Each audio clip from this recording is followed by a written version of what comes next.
So several metabolic themes have been expressed in this course, and one of them that we see over and over is the control point reactions that are irreversible as compared to reversible reactions where we use the same enzyme, no matter if we're doing anabolism or catabolism. So think about why a reaction is irreversible. We should first consider the instantaneous free energy change, right? Delta G. Of course, this needs to be less than 0 or negative for some reaction to be spontaneous under the given conditions.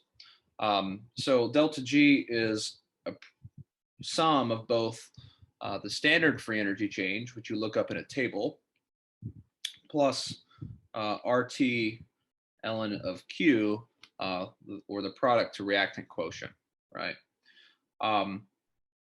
So you can have two different scenarios, right? Delta G can be negative because the standard free energy change is always negative, or this is an exergonic reaction under standard conditions. And those are the reactions that we refer to as irreversible.